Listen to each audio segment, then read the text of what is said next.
It had been 5 months, and every day seemed longer than the last. Relying on an automated lighting system to separate day from night can do that after a while. I remember watching old films back on Earth about people stranded on desert islands who had to survive on coconuts and crudely cooked indigenous fauna. I can honestly say that I now understand how they felt, though, unlike them, my food supply was limited to the kitchen freezers, which somehow managed to survive the journey. In fact, the heating system was still up and running too. No hull breaches, and pressurization was still holding. Water filtration was fine. It was enough to make me wonder if some god out there wanted me to live. What for, I can't even begin to imagine. Still, I've never liked the idea of suicide. We all lived? Each day knowing that death was at the end of the road. So what made my situation any different? Maybe I was wrong in assuming mankind's extinction. For all I knew, we really did find another home. We could have left Earth behind over a century ago. Maybe someone figured out the error and didn't give us up for dead. Maybe their descendants were searching for us. In my state of affairs, it was hard to be optimistic, but I had to hang on to something. In the meantime, I did my best to keep my mind occupied. My days fell into routine. Wake up, exercise, shower, eat, sleep, and other health essentials. I also took care of a few things which could no longer be ignored. I patched up some of the minor damage and disarray, addressed some of the needed system maintenance that I could handle, and did whatever I could to keep my home and prison fit enough to let me live as long as possible. Eventually, I got around to disposing of the bodies in cryo-storage. It was a miserable job, but I took my time with it. Before I closed each crate and jettisoned it into the vacuum of space, I gave the contained crew member a proper moment of silence. I honored their memories. I would not close the lids until I could remember each of their names.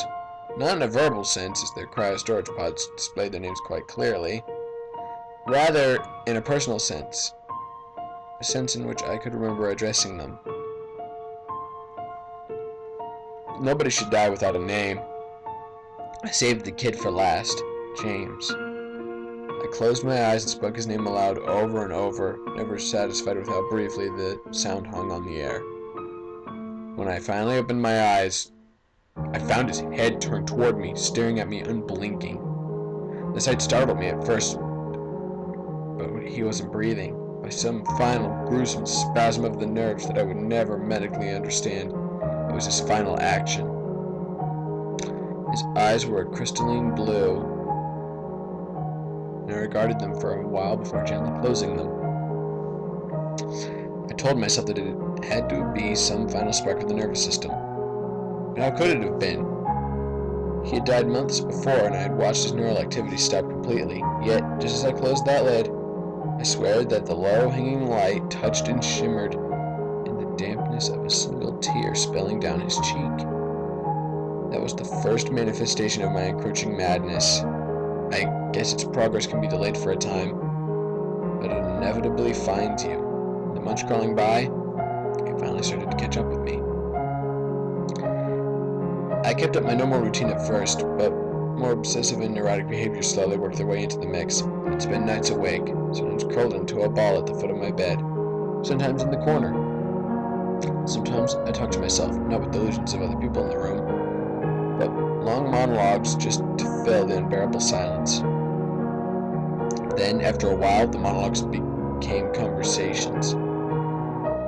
First of all, I began to neglect my healthier habits in favor of spending hours seated before my comm-linked software, listening to hollow static and praying to hear a human voice.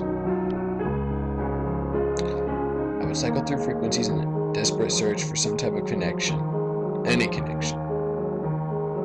I stopped eating, lost sleep, and often passed out at my console to the white-noise lullaby of the open comm channel. After a while, I didn't care whether or not the voice on the other end could help me, or even if it wanted to. I didn't even care if the voice was human. I just wanted to know that somewhere, anywhere, someone or something other than myself still lived.